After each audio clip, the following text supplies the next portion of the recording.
Berbaris penuh sukaria, sekawanan burung beo, peringatan wajib Santa Perawan Maria, Ratu Rosario. Saya Pastor Petrus Suharjono SJ menghaturkan kepada Anda sekalian salam kasih hati kudus Yesus dan berkat Allah yang Maha Kuasa dalam nama Bapa dan Putra dan Roh Kudus. Amin. Pada kesempatan ini bersama-sama kita akan mendengarkan dan sekaligus merenungkan bacaan Injil dari Injil Lukas bab 10 ayat 38 sampai 42. Bacaan Injil ini juga menjadi bahan permenungan kita dalam perayaan Ekaristi hari biasa pekan biasa ke-27 Selasa 7 Oktober 2025. Gereja mengadakan peringatan wajib Santa Perawan Maria Ratu Rosario. Dalam perjalanannya ke Yerusalem, Yesus dan murid-muridnya tiba di sebuah kampung. Seorang wanita bernama Marta menerima dia di rumahnya. Wanita itu mempunyai seorang saudara yang bernama Maria. Maria itu duduk di dekat kaki Tuhan dan terus mendengarkan sabdanya. Tetapi Marta sangat sibuk melayani. Ia mendekati Yesus dan berkata, "Tuhan, tidakkah Tuhan peduli bahwa saudariku membiarkan daku melayani seorang diri? Suruhlah dia membantu aku." Tetapi Yesus menjawabnya, "Marta, Marta, engkau khawatir dan menyusahkan diri dengan banyak perkara. Padahal hanya satu saja yang perlu. Maria telah memilih bagian yang terbaik yang tidak akan diambil daripadanya." Demikianlah sabda Tuhan, terpujilah Kristus. Saudara-saudari yang terkasih, selamat pagi. Bagaimana kabar Anda hari ini? Semoga selalu sehat, berbahagia, bergembira, bersukacita luar biasa, dan senantiasa merasakan kasih dan penyertaan Tuhan di hari yang baru ini. Selamat merayakan, memperingati Santa Perawan Maria Ratu Rosario, yang tentu saja kita semua sebagai umat beriman, orang-orang yang percaya kepada Tuhan Yesus Kristus, selama bulan Oktober ini kita bertekun, kita berdevosi kepada Bunda Maria dalam doa Rosario Suci. Dan semoga kita senantiasa tekun mendoakan, merenungkan peristiwa-peristiwa Rosario, misteri kelahiran, hidup, sengsara, wafat, dan kebangkitan Tuhan, supaya iman kita semakin diperkokoh, semakin diperteguh, dan semoga harapan kita semakin dikobarkan, dan kasih kita kepada Allah dan kepada sesama semakin sempurna.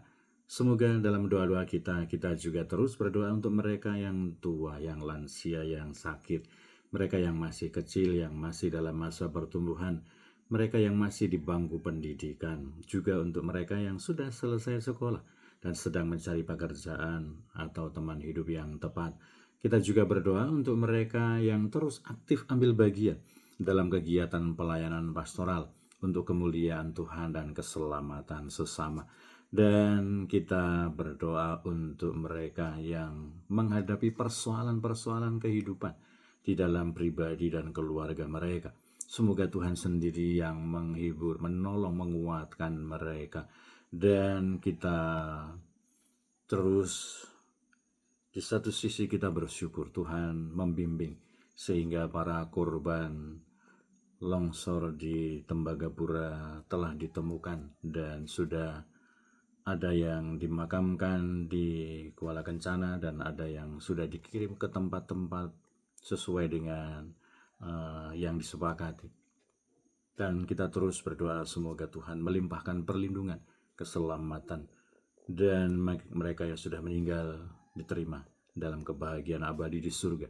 Keluarga diberikan ketabahan dan semoga keselamatan kerja senantiasa diupayakan dan semoga Tuhan selalu menyelamatkan, membimbing, menolong.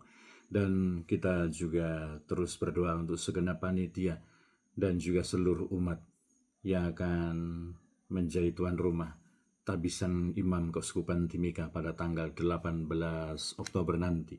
Semoga Tuhan sendiri yang menguatkan memberikan kesehatan, memberikan rezeki secukupnya, memberikan semangat iman, semangat persaudaraan, dan semangat kebaikan hati.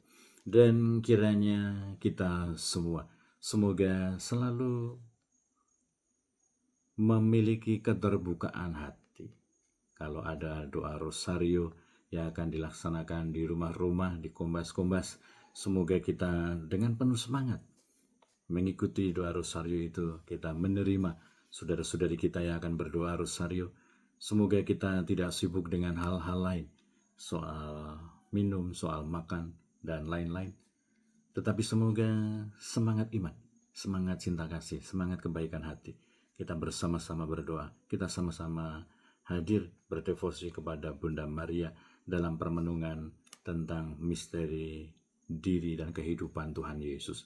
Dan semoga kita semua sebagai pribadi-pribadi yang senantiasa mendengarkan sabda Allah seperti Maria, seperti Marta, kita mengambil bagian, mengambil porsi yang secukupnya. Ada waktunya kita bekerja, ada waktunya kita sibuk, tapi semoga kita tidak lupa mendengarkan Tuhan, tidak lupa hadir bersama dengan Tuhan. Dan semoga ini cukup mewakili kehidupan, sisi hidup kita sebagai orang beriman. Kita memiliki sisi aktif, berkarya, berpastoral, tetapi juga memiliki sisi kontemplatif. Semoga kedua-duanya berjalan holistik, berjalan seimbang. Kita tidak hanya bertumbuh berkembang secara manusiawi biasa, tetapi juga bertumbuh secara rohani. Semoga kita juga tidak sibuk dan tidak menghabiskan waktu hanya untuk urusan-urusan rohani dan melupakan kehidupan dunia kita, kehidupan fisik kita. Semoga segala sesuatunya kita perjuangkan, kita upayakan, kita usahakan yang terbaik untuk sekali lagi kemuliaan Tuhan dan juga keselamatan semua orang, supaya dunia kita semakin menjadi tempat yang kondusif, tempat yang baik untuk hadirnya kerajaan Allah, untuk kabar sukacita Injil, untuk kebersamaan persaudaraan kita sebagai pribadi manusia, tetapi juga sebagai orang beriman yang senantiasa menerima karunia dan rahmat dari Tuhan.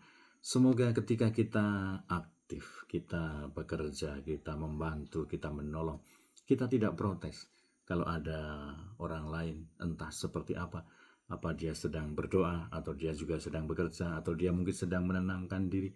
Tetapi sebaliknya semoga kita juga menghargai orang lain sesuai. Tetapi bisa jadi bahwa kita mungkin perlu menyemangati, mengajak orang untuk aktif, untuk ambil bagian, untuk juga bekerja.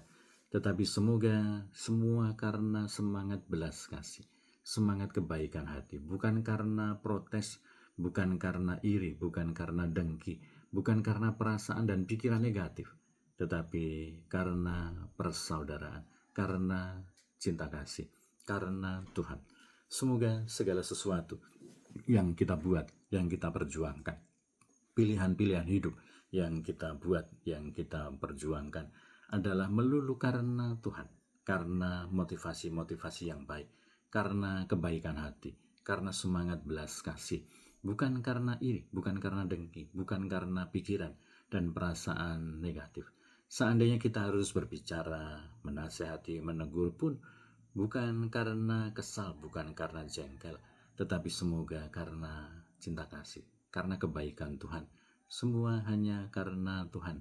Dan semoga dalam keseluruhan perjuangan kita, bekerja dengan tekun, berdoa dengan tekun, menasehati dengan rendah hati, mengajak dengan semangat belas kasih, kita semua bermotivasikan hanya karena Tuhan, bukan supaya kita dianggap baik, bukan supaya kita dianggap hebat, bukan supaya nama kita, tetapi semoga sekali lagi hanya karena Tuhan, karena hanya Tuhanlah yang akan senantiasa pantas untuk kita muliakan, untuk kita sembah, untuk kita agungkan dalam hidup kita. Semoga selalu bertekun dalam berdoa rosario, berdevosi kepada Bunda Maria, dan kita semakin bertumbuh berkembang dalam belas kasih Allah, dalam kebaikan, dalam kehidupan kita secara menyeluruh.